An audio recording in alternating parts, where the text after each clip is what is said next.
Good morning friends, so welcome to the prelims booster session. आज का पहला topic है चेंजेस इन पीएमएलए। पीएमएलए क्या है? Prevention of money laundering act. तो ये टॉपिक आपके सिक्योरिटी के लिए भी इंपॉर्टेंट है, गवर्नेंस के लिए भी इंपॉर्टेंट है। तो यूनियन गवर्नमेंट ने पीएमएलए में कुछ चेंजेस किए हैं और अब एनजीओज, पॉलिटिकली एक्सपोज्ड पर्सनस और जो क्रिप्टो करेंसी है उसको पीएमएलए के एम्बिट में डाल दिया गया है। एक्चुअली एनजीओ और पॉलिटिकली एक्सपोज्ड पर्सनस तो पहले ही जो है वो पीएमएलए के अंदर आते थे, लेकिन क्रिप्टो करेंसी को जैसे हमने भी एक दो दिन पहले देखा भी था कि क्रिप्टो करेंसी को भी अब पीएमएलए में डाल दिया गया है। ठीक है, तो एनजीओस और जो आपके पॉलिटिकली एक्सपोज्ड पर्सन्स होते हैं उनके लिए थोड़े से रूल्स जो है वो चेंज किए हैं, रादर स्ट्रिक्ट किए हैं। और ये इसलिए किया जा रहा है क्योंकि अभी फाइनेंशियल एक्शन टास्क फोर्स की एक असेसमेंट आने वाली है इंडियन इकोनॉमी के ऊपर। तो इंडियन गवर्नमेंट चाहती है कि उसमें हमारा स्कोर अच्छा रहे और उसकी हम जितने भी प्रोविजंस हैं उससे हम कंप्लाई करें। उसके लिए ये चेंजेस किए गए हैं। अब क्या चेंजेस लाए गए हैं ये भी देख लेते हैं। तो पॉलिटिकली एक्सपोज्ड पर्सन्स जो होते हैं उनकी डेफिनेशन को जो है वो और बढ़ा दिया गया है। अब कोई भी अगर पर्सन फॉरेन कंट्री के लिए काम कर रहा है, कोई सीनियर पॉलिटिशियन है, पॉलिटिकल पार्टी के फंक्शनरीज हैं, सीनियर ब्यूरोक्रेट्स हैं, जजेस हैं, मिलिट्री पर्सोनल हैं, वो सब भी जो हैं अब पीएमएलए के अंदर आ जाएंगे। पहले ये पीएमएलए के अंदर नहीं होते थे। अब जो बैंक्स होंगे उनको जो है रिकॉर्ड मेंटेन करना पड़ेगा कि कितनी उनकी जो है, जो भी ये पॉलिटिकली एक्सपोज पर्सन्स की जो भी ट्रांजेक्शन्स हो रही हैं, कितनी क्या नेचर है उस ट्रांजेक्शन का और क्या वैल्यू, किस वैल्यू की ट्रांजेक्शन्स हो रही हैं, वो उनको 5 साल तक के लिए रिकॉर्ड जो है संभाल के रखने पड़ेंगे। सो अब हम देखते हैं कि एनजीओस के लिए क्या चेंजेस किए गए हैं। तो एनजीओस के लिए भी कहा गया है कि ज़्यादा डेटा रिटेंशन की रिक्वायरमेंट्स डाली गई हैं। बैंकिंग कंपनी या फाइनेंशियल इंस्टीट्यूशन जो एनजीओस के अकाउंट संभाल रही हैं उनको दर्पण पोर्टल पर नीति आयोग के अपने जो है इन ट्रांजेक्शन्स को रिकॉर्ड करना होगा, रजिस्टर करना होगा और 5 साल के लिए इन ट्रांजेक्शन्स को भी, रिकॉर्ड्स को भी रखना पड़ेगा। और बेनिफिशियल ओनर्स कौन होंगे रिपोर्टिंग एंटिटीज़ के, मतलब कि जो भी ये आपके जो भी पीएमएलए के साथ जो कंप्लाई करना पड़ता है जिन एंटिटीज़ को, उनकी ओनरशिप कैसे इस्टेब्लिश की जाएगी कि कौन उनके ओनर हैं। तो पहले क्या होता था कि या तो ओनरशिप आपकी डायरेक्टली इस्टेब्लिश होती थी या फिर अगर 25% शेयर्स या फिर कैपिटल या प्रॉफिट अगर कंपनी का किसी एक पर्सन को जा रहा होता था या किसी एक एंटिटी को जा रहा होता था तो माना जाता था कि वही उसकी ओनर है। उसको अब कम करके 10% कर दिया गया है। मतलब अगर 10% शेयर, प्रॉफिट या कैपिटल आपकी किसी कंपनी में है तो आपको उसका बेनिफिशियरी ओनर माना जाएगा। क्रिप्टो करेंसी का तो हमने अभी किया ही था कि उसको भी जो है, क्रिप्टो असेट्स को भी अब मनी लॉन्ड्रिंग वॉचडॉग के जो है पीएमएलए के अंदर ही डाल दिया गया है। अब ये क्यों किया जा रहा है, पर्पस क्या है इसकी अमेंडमेंट्स की? 2008 का आरबीआई का सर्कुलर है केवाईसी नॉर्म्स के लिए, anti money laundering standards establish करने के लिए बैंक्स और फाइनेंशियल इंस्टीट्यूशंस के, उसी के लिए ही ये भी किया जा रहा है। ठीक है, अब एफएटीएफ की असेसमेंट भी आने वाली है, जैसे मैंने आपको बताया अभी, है ना। जब एफएटीएफ की असेसमेंट आने वाली है तो उसके लिए इंडिया चाहता है कि हम कोई भी एम्बिग्यूटी ना रखें और इंडिया का उसमें ऐसा ना हो कि हम कुछ उसमें अपना स्कोर कम कर लें। ठीक है, तो by the end of this year हमको असेसमेंट में जो है वो अपनी परफॉर्मेंस अच्छी दिखानी है, क्योंकि हम तो पाकिस्तान को डिराइड करते रहते हैं ना कि पाकिस्तान की जो है एंटी मनी लॉन्ड्रिंग प्रोविजंस अच्छे नहीं हैं, टेररिज्म को प्रमोट करता है। तो उसके लिए हमको अपने भी जो है वो लॉज को एफएटीएफ के जो है लॉज के स्टैंडर्ड या फिर स्टैंडर्ड्स के जो है वो सामने रखना पड़ेगा। ठीक है, नेक्स्ट हम टॉपिक देखते हैं डिजिटल इंडिया बिल 2023। गवर्नेंस के लिए भी टॉपिक इंपॉर्टेंट है आपके। तो सेंट्रल गवर्नमेंट ने फाइनली डिजिटल इंडिया बिल 2023 को जो है आउटलाइन कर दिया है। ये एक्ट आपके, जो ये बिल होगा ये आपके information technology act, IT act को जो है वो रिप्लेस करेगा और इसमें सेफ हार्बर के प्रोविजंस डाले गए हैं। सेफ हार्बर क्या होता है? तो अभी क्या होता है कि सोशल मीडिया पे जब आप कुछ पोस्ट करते हो तो वो आपकी लाइबिलिटी होनी चाहिए। सोशल मीडिया उस कंपनी की लाइबिलिटी, आप फेसबुक या ट्विटर पे कुछ पोस्ट करते हो तो उस ट्विटर की लाइबिलिटी नहीं है, वो आपकी लाइबिलिटी है। ये होता है सेफ हार्बर प्रोविजन, मतलब कि उस इंटरमीडियरी, उस कंपनी की कोई लाइबिलिटी नहीं है, जो यूज़र ने पोस्ट किया है वो उसकी लाइबिलिटी है। ठीक है, तो इसलिए होता है कि आप सेफ हार्बर दे रहे हो इन इंटरमीडियरीज को, ट्विटर या फेसबुक को, ताकि उनको कोई सू ना करे जो उस पर पोस्ट किया जा रहा है। ठीक है, लेकिन जो मिनिस्टर ने है उन्होंने बोला है कि कॉन्स्टिट्यूशनल प्रोटेक्शन जो हैं फ्रीडम ऑफ एक्सप्रेशन को, उसको हम प्रायोरिटी देंगे और सोशल मीडिया जो प्लेटफॉर्म्स हैं उनकी वो जो खुद की कंटेंट मॉडरेशन पॉलिसीज़ होती हैं वो नहीं रहेंगी।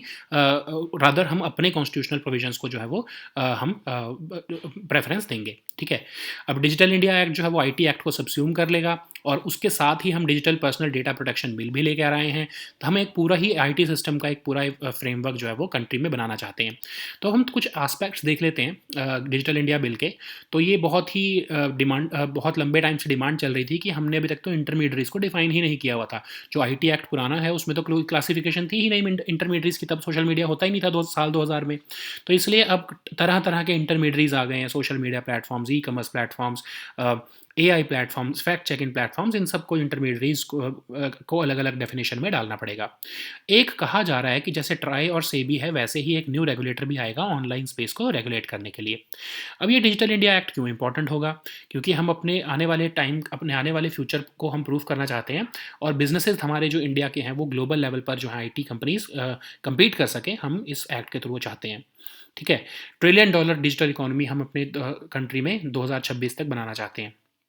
Digital personal data protection bill तो आपको पता ही है ना, कि डिजिटल पर्सनल डेटा को जो है वो प्रोसेस कैसे किया जाएगा कंट्री में, उसको जो है उसके लिए ये बिल जो है बनाया गया है। सिटीजन्स की राइट्स और ड्यूटीज़ भी इसमें बताई गई हैं, और जो कंपनीज जो डेटा इकट्ठा करेंगी या डेटा कलेक्ट करेंगी उनकी भी जो है डेटा फ्यूडिशरीज की भी ड्यूटीज़ में बताई गई हैं।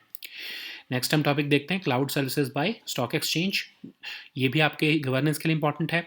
तो सेबी ने एक फ्रेमवर्क अनवेल किया है जो स्टॉक एक्सचेंजेस, क्लियरिंग कॉरपोरेशंस या अदर रेगुलेटेड एंटिटीज़ जो क्लाउड कंप्यूटिंग का यूज़ करती हैं, उनको क्या उसका फ्रेमवर्क होगा, क्या उनको मापदंड अपने संभाल के रखने पड़ेंगे, उससे रिलेटेड जो है ये फ्रेमवर्क निकाला गया है।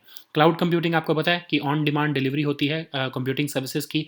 आपको रिमोट सर्वर्स में आप अपना डेटा स्टोर करके रख सकते हो। बट अब यही सोचो कि स्टॉक एक्सचेंज, क्लियरिंग कॉरपोरेशंस या फिर इन ऐसी रेगुलेटेड एंटिटीज़ अगर ये डेटा सर्वर्स में स्टोर करके रख रही हैं क्लाउड सर्विसेज में, तो डेटा जो है वो वल्नरेबल है। ठीक है, इन्वेस्टर का डेटा वल्नरेबल है।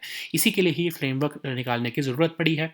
कोई भी अब ये इसका ऑब्जेक्टिव क्या होगा इस फ्रेमवर्क का, कि कोई क्रिटिकल रिस्क तो नहीं है, उसको आइडेंटिफाई करके उसको एड्रेस करना और कंट्रोल मेजर्स लेकर आना, ताकि जो रेगुलेटेड एंटिटीज़ हैं ये क्लाउड सर्विसेज जो है अडॉप्ट करने से पहले उन पर्टिकुलर रिस्क की असेसमेंट करके और उन जो है कंट्रोल मेजर्स को इंप्लीमेंट करें ताकि इन्वेस्टर का डेटा सुरक्षित रहे। ठीक है, सो नेक्स्ट हम टॉपिक देखते हैं बिम्स्टेक मिनिस्ट्रियल मीटिंग।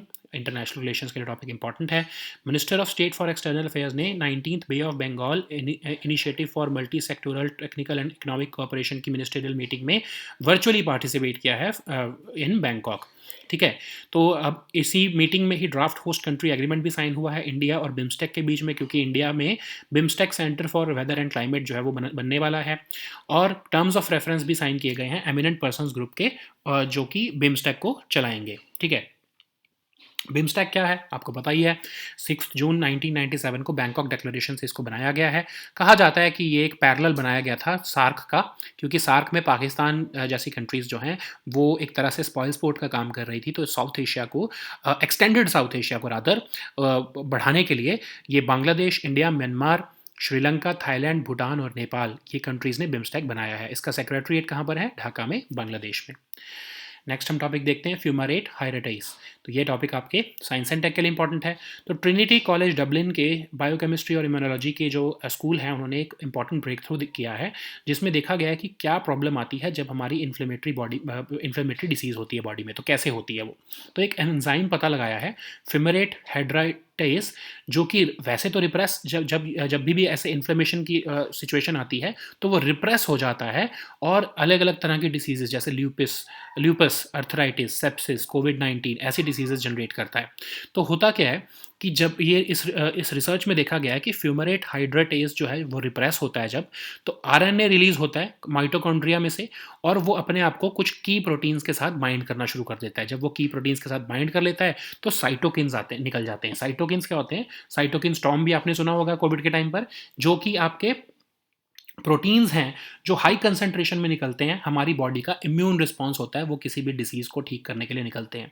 ठीक है, तो जब ये बहुत ही ज़्यादा अमाउंट क्वांटिटी में निकले, जब बहुत ही हाई कंसंट्रेशन में निकले, जैसे कोविड में हो रहा था, तो उससे क्या हो रहा था कि जो लंग्स में बहुत तेज़ी से निकल जाते थे और उससे जो है लोगों का दम घुट जाता था और ये उनकी डेथ भी हो जाती थी। ठीक है, तो अब ल्यूपस क्या है? एक ऑटो इम्यून डिसीज़ है जिसके अंदर बॉडी का इम्यून सिस्टम ही जो है आपके अपने टिश्यूज़ और अपने ऑर्गन्स को जो है वो डिस्ट्रॉय करने लगता है, उसको डिसीज़ समझने लगता है।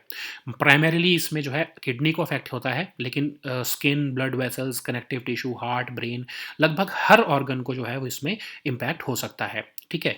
नेक्स्ट हम टॉपिक देखते हैं ट्रॉपिक्स 2023, सिक्योरिटी के लिए टॉपिक इंपॉर्टेंट है। तो इंडियन नेवी की major operational level exercise TROPEX जो है 2023 के लिए वो भी कंडक्ट की गई है नवंबर 2022 से मार्च 2023 के बीच में। इसको बायनियली कंडक्ट किया जाता है और इसमें सारी इंडियन नेवी की यूनिट्स इसमें पार्टिसिपेट करती हैं और apart from that Indian army, Indian air force, coast guard सब जो है इसमें पार्टिसिपेट करते हैं। और इंडियन नेवी के इसमें जो है ऑलमोस्ट 70 इंडियन नेवी शिप्स और 75 एयरक्राफ्ट, 6 सबमरीन्स ने इस बार पार्टिसिपेशन की है। नेक्स्ट हम टॉपिक देखते हैं multi angle imager for aerosols mission. ये टॉपिक आपके साइंस एंड टेक के लिए इंपॉर्टेंट है। तो नासा ने जो है अभी अनाउंस किया है कि वो इटालियन स्पेस एजेंसी के साथ जो है वो पार्टनर कर रहे हैं और वो MAIA मिशन को लॉन्च करने वाले हैं बाय द एंड ऑफ 2024। अब ये मिशन है क्या? Health impacts of air pollution देखने के लिए ये मिशन लॉन्च किया जाने वाला है वर्ल्ड की मोस्ट पॉल्यूटेड सिटीज़ में। इसमें प्लेटिनो 2 सैटेलाइट जो कि ASI जो इटालियन स्पेस एजेंसी है वो प्रोवाइड कराएगी, वो नासा जो है जेट प्रोपल्शन लेबोरेटरी में बना रहा है और उसके थ्रू जो है ये वर्ल्ड की जो 11 प्राइमरी टारगेट सिटीज़ हैं इंक्लूडिंग मेजर अर्बन सेंटर जिसमें कि न्यू दिल्ली भी आता है, उसको भी जो है देखा जाएगा कि कैसे जो है एयर पोल्यूशन का इम्पैक्ट हेल्थ पर क्या पड़ रहा है। और कहा जा रहा है कि 2024 के एंड में इस मिशन को लॉन्च किया जाएगा। नेक्स्ट हम टॉपिक देखते हैं इंटरनेशनल क्रिमिनल कोर्ट। ये टॉपिक आपके इंटरनेशनल रिलेशंस के लिए ऑफकोर्स इंपॉर्टेंट है। तो न्यूयॉर्क टाइम्स ने रिसेंटली जो है रिपोर्ट किया है कि पेंटागन जो है यूएस की मिनिस्ट्री ऑफ डिफेंस वो हर तरह का एविडेंस जो है वो ब्लॉक कर रही है जो कि रशिया को पनिश करने के लिए आईसीसी में यूज़ किया जा सकता है। ठीक है, तो आईसीसी क्या है? Only permanent international criminal tribunal है जिसको रोम स्टैट्यूट 1998 के थ्रू बनाया गया है और इसने फंक्शनिंग जो 1 जुलाई 2002 से स्टार्ट की है। इसका ऑब्जेक्टिव क्या होता है? ये इन्वेस्टिगेशन करता है, इंडिविजुअल्स को मोस्टली ट्राई करता है for gravest crimes of concern, genocide, war crimes, crimes against humanity या क्राइम ऑफ एग्रेशन के लिए। हेग में इसका जो है वो हेडक्वार्टर है। 123 नेशंस इसकी स्टेट पार्टीज हैं, लेकिन यूएस, चाइना, रशिया और इंडिया ने रोम स्टैट्यूट को साइन नहीं किया, तो इसलिए वो आईसीसी के मेंबर्स नहीं है। इसको फंडिंग कहाँ से मिलती है? स्टेट पार्टीज इसको फंडिंग देती है और वो वॉलंटरी मोस्टली होती है। अब इसकी प्रेसिडेंसी जो है वो 3 जजेस की होती है। इसके जुडिशियल डिवीजन्स जो है वो 18 जजेस का होता है। इसमें टोटल 18 जजेस होते हैं बेसिकली, और हर जो है वो जज वो एक डिफरेंट मेंबर कंट्री से होता है और वो नॉन रिन्यूएबल 9 ईयर टर्म्स के लिए इलेक्ट होते हैं। अब ज्यूरिसडिक्शन क्या है आईसीसी की? तो इंटरनेशनल कोर्ट ऑफ जस्टिस जो है वो आपका कंट्रीज या फिर स्टेट्स के बीच में डिस्प्यूट्स को हेयर करता है, लेकिन जो आईसीसी है वो इंडिविजुअल्स को प्रोसिक्यूट करने के लिए बनाया गया है। ठीक है, आईसीसी सिर्फ तभी कॉम्पिटेंट है जब जो ऑफेंस किया गया है वो आईसीसी की ही स्टेट पार्टी ने किया हो, ठीक है, के इंडिविजुअल ने किया हो, या फिर जो परपेट्रेटर है उसका कंट्री ऑफ ओरिजिन जो है, चाहे उसने एक ऐसी कंट्री में जाके ऑफेंस किया हो जो कि आईसीसी की पार्टी नहीं है, लेकिन उस क्रिमिनल का या उस परपेट्रेटर का जो कंट्री ऑफ ओरिजिन है वो कंट्री अगर रोम स्टैट्यूट का पार्टी है तो भी जो है आईसीसी उसमें एक्शन ले सकता है। ठीक है, तो लेकिन अब इसकी ये लिमिटेशन भी है कि ज्यूरिसडिक्शन सिर्फ उन्हीं ऑफेंसेस के ऊपर जो है वो एप्लीकेबल होगी जो 1 जुलाई 2002 जब ये आईसीसी बना था उसके बाद जो एक्ट्स कमिट हुए हैं। ठीक है, उससे पहले अगर कोई जेनोसाइड हुआ था तो उसके लिए आईसीसी जो है वो उसमें ट्राई नहीं कर सकता इंडिविजुअल्स को। रिलेशंस इसका यूएन के साथ कैसे है? यूनाइटेड नेशंस की ऑर्गेनाइजेशन तो ये नहीं है, लेकिन इसका एक कोऑपरेशन एग्रीमेंट ज़रूर है यूनाइटेड नेशंस के साथ, और इस आईसीसी की जुरिसडिक्शन को अगर यूनाइटेड नेशन सिक्योरिटी काउंसिल चाहे तो वो एक्सपैंड कर सकता है। ठीक है, so now let us see all these topics in English. So the first topic is changes in PMLA. This topic is important for your security and governance topics both. So Union government has recently tweaked rules of PMLA to put NGOs, politically exposed persons, under tighter scrutiny. Apart from that, even cryptocurrency has been, trade in cryptocurrency has also been brought under the PMLA provisions. We already discussed that just 1 or 2 days ago. So let us see these major changes that have been made now. So now the politically exposed persons will also be covered. These persons will be any person who is working, or any individual who is working for a foreign country, senior politicians, functionaries of political parties, senior bureaucrats, bureaucrats, judges, and even military personnel. So for these, banks will have to maintain records on the nature and value of these transactions, and these new rules will also lay down the procedure that how this information will be shared, for how much time this data will be retained, etc. For NGOs, more data retention requirements have been added.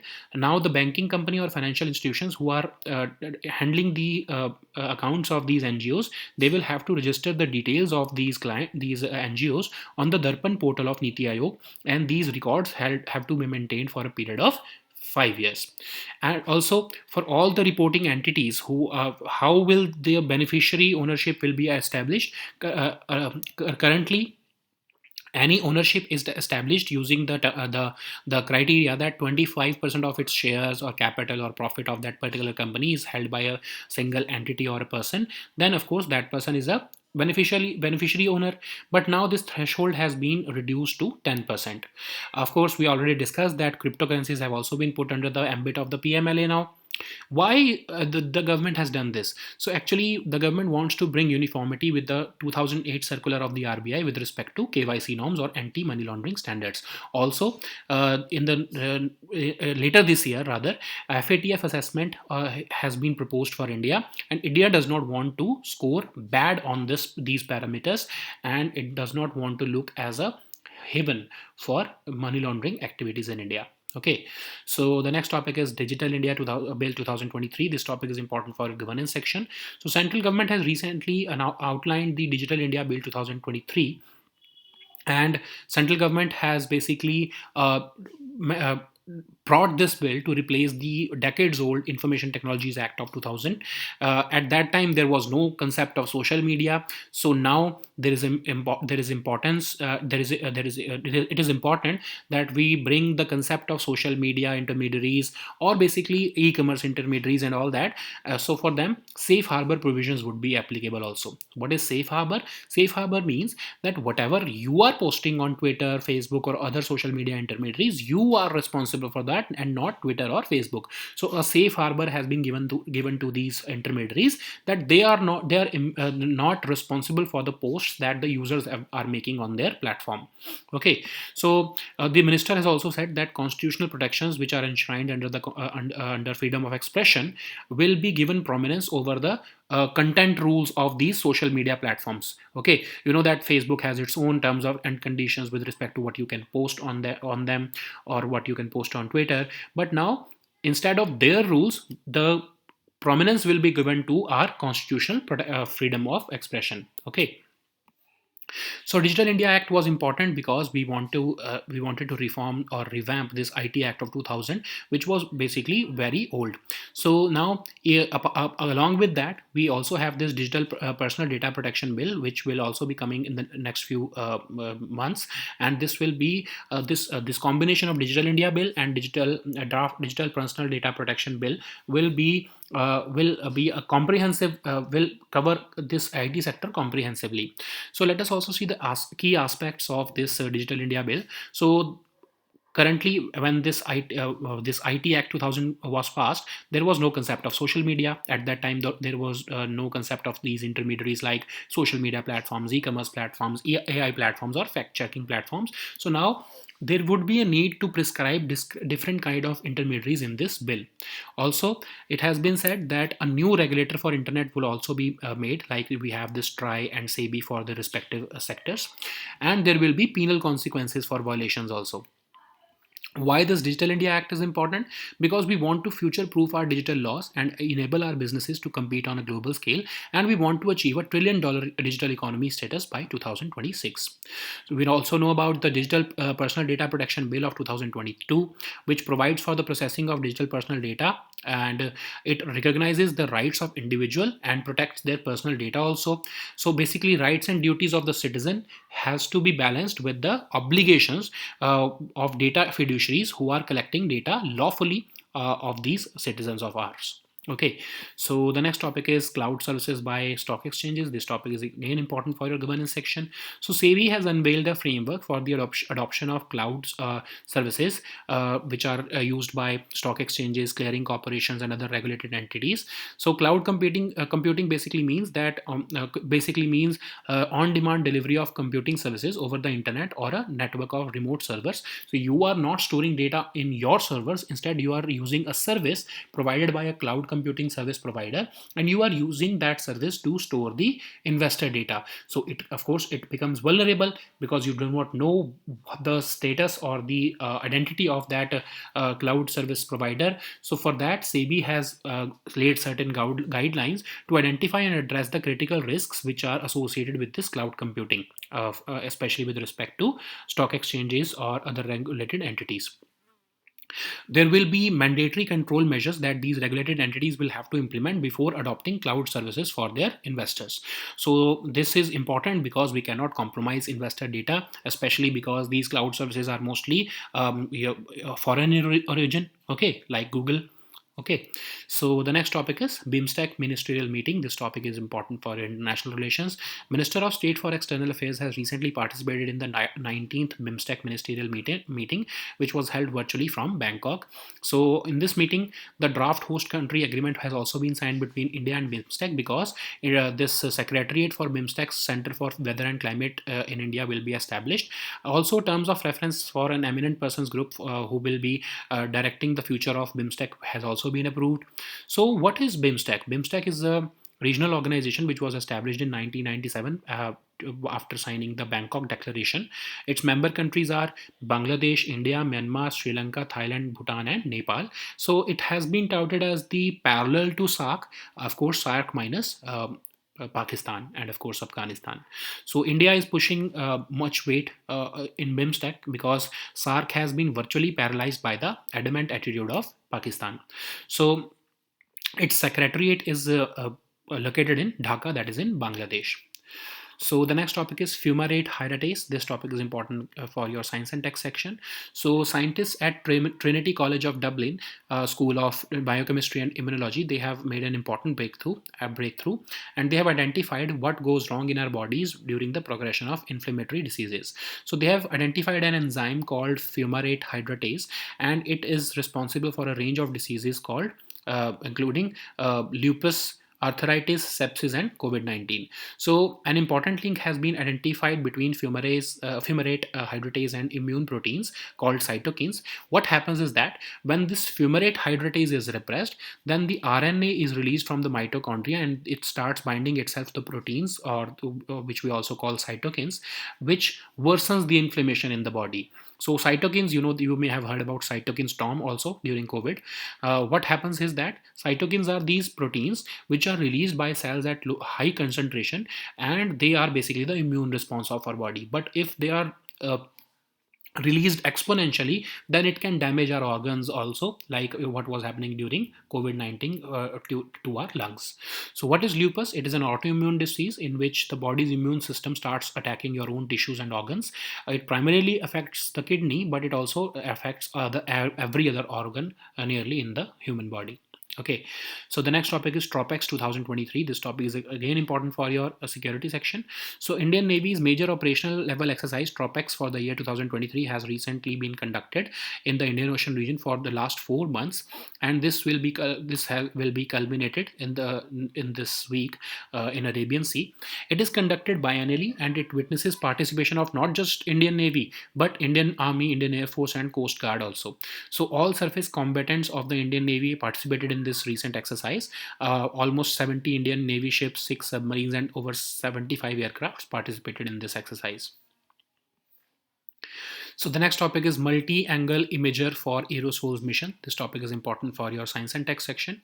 So recently NASA has announced that they will be partnering with Italian Space Agency on this mission called MAIA mission. So it is a partnership between NASA and Italian Space Agency, and the mission objective is to investigate the health impacts of air pollution in the world's most populated cities. So it will also consist of a Platino 2 satellite, which will be provided by the Italian Space Agency, and it is a science instrument will also be accompanied on this mission, which will be built at NASA's Jet Propulsion Laboratory. So MIA will be focusing on 11 primary target areas, which will also include major urban centers across the world, including Beijing and New Delhi.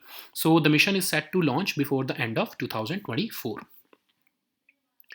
So the next topic is International Criminal Code. This topic is important for international relations. So New York Times has recently reported that Pentagon, that is the US Ministry of Defense, is blocking evidence sharing with the International Criminal Court, which can implicate Russia for alleged atrocities in Ukraine. So let us see what is International Criminal Court. It is the only permanent international criminal tribunal which was created by a Rome Statute of 1998, and it started functioning on 1st July 2002.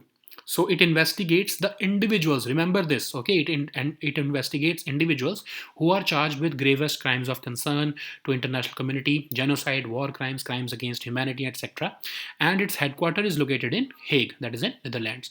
123 nations are members to this Rome Statute, except countries like US, China, Russia, and India. Okay, so this is surprising for many of you that all the major countries are not party to it, because they do not want any of their citizens to be tried in the court, in this court. So its funding gets it gets funding from the state parties voluntary contribution. It has 18 judges, each from a different member country, and it is and these judges are elected for non-renewable 9-year terms. This presidency consists of 3 judges, the president and 2 vice presidents, which are elected amongst the judges. It also has 18 judges in 3 divisions. What is the jurisdiction of ICC? So unlike the International Court of Justice, which generally hears dispute between the states, ICC handles prosecution of individuals. Remember this very important fact, how you would differentiate between ICJ and ICC. So ICJ is meant for dispute between states, but ICC handles prosecution of individuals, but the jurisdiction is limited. Why? Because it can only hear a case if the offense has been committed by an individual whose country is party to the Rome Statute. For example, if an Indian commits such a crime, then of course it cannot hear the case, because India is not party to the Rome Statute. Also, if let's suppose that a citizen of some country who is party to ICC, but he has committed the crime in India, even then that person can be that person can be prosecuted, because that person's country of origin is party to Rome Statute. Okay, so there is also one more limitation, that only those crimes which have been committed after 1st July 2002, that is when the ICC was formed, can be tried in this court, and not the crimes that have been done before. Also, it is not a part of the United Nations organization, but has a cooperation agreement with the UN, and the United Nations Security Council has the power to refer any situation to ICCI, which is even if it is not within the jurisdiction of the ICC. Okay, so these were our topics for today. We'll meet next time on Monday now with new topics. Until then, goodbye and take care.